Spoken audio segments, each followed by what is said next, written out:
भाद्रपद पूर्णिमा की जो पौराणिक कथा है ना, वो मैं आपको इस वीडियो में सुनाऊंगी, तो कृपया करके वीडियो को पूरा सुनिएगा, क्योंकि आप कथा श्रवण करने से ही आपको बहुत ज़्यादा पुण्य लाभ मिलेगा।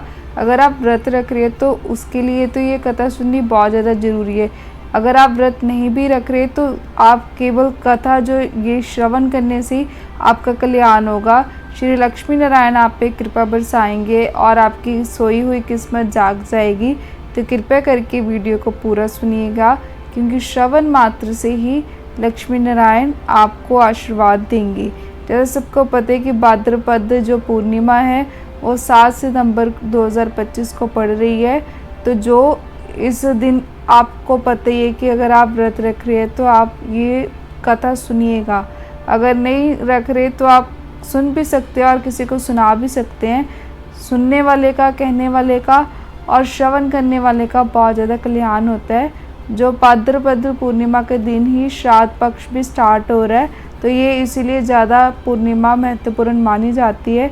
अब इसकी कथा कुछ इस प्रकार है।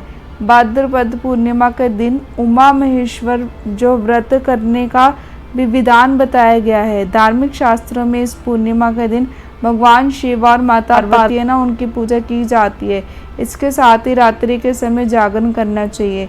नारद जो पुराण और मत्स्य पुराण में इस व्रत के बारे में बताया गया है कि इस व्रत को करने से मांगलिक सुख मिलते हैं, दाम्पत्य जो सुख प्राप्त होता है। उमा महेश्वर व्रत के साथ ही कथा भी सुननी चाहिए। इस कथा को सुनने से व्रत का संपूर्ण फल मिलता है। कथा कुछ इस प्रकार है। ऋषि दुर्वासा जी एक बार जो भगवान शिव शंकर जी के दर्शन करने, उनसे मिलने कैलाश जाते हैं।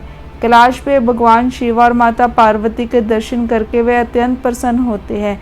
भगवान शिव श्री जो ऋषि दुर्वासा को एक पुष्पमाला जो भेंट करते हैं, जिसे दुर्वासा प्रेम से स्वीकार कर लेते हैं। भगवान से भेंट कर लेने के पश्चात दुर्वासा वहां से आगे निकल पड़ते हैं।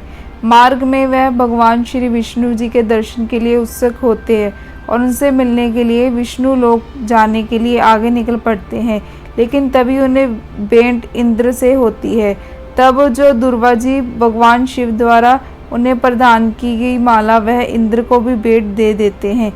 इंद्र अपने अभिमान में उस माला को अपने वाहन ऐरावत हाथी को पहना देता है। ऋषि दुर्वासा यह देखकर बहुत ज़्यादा क्रोधित हो उठते हैं और उन्हें ये कार्य अच्छा नहीं लगता और दुर्वासा क्रोधित स्वर में इंद्र को कहते हैं, तुमने महादेव शिव शंकर जी का अपमान किया है और तुम्हें लक्ष्मी जी छोड़ के चली जाएंगी और तुम्हें इंद्रलोक और अपने सिंहासन को भी त्यागना पड़ेगा। यह सुन के इंद्र जी ने ऋषि दुर्वासा जी के समक्ष हाथ जोड़ के क्षमा याचना करी। इस श्राप से मुक्त होने का उपाय पूछा। इंद्र की विनय सुन के दुर्वासा जी कुछ शांत हुए और क्रोध शांत करते हुए होने पर जो ऋषि दुर्वासा जी ने ना इंद्र को बताया कि उमा महेश्वर व्रत करना चाहिए, तभी वह अपने स्थान को पुण्य प्राप्त हो पाएगा। तब इंद्र ने इस व्रत को किया। उमा महेश्वर व्रत के प्रभाव से लक्ष्मी जी समेत सभी वस्तुओं को जो उनसे छीन गई थी सभी की प्राप्ति हुई। ये थी कथा जो मैंने आपको सुना दी। जिस तरह से इंद्रदेव ने अपनी गलती मान के ये व्रत किया और उनको पुण्य लाभ मिल गया, उसी तरह से आप भी ये व्रत करें और आपको पुण्य लाभ मिले और आपकी सारी मनोकामनाएं भगवान शिव शंकर और माता पार्वती और विष्णु भगवान माता लक्ष्मी सारी आपकी मनोकामनाएं पूरी कर दे। अगर वीडियो अच्छी लगी तो वीडियो को लाइक और मेरे चैनल ज्ञान लो को सब्सक्राइब करना मत भूलना।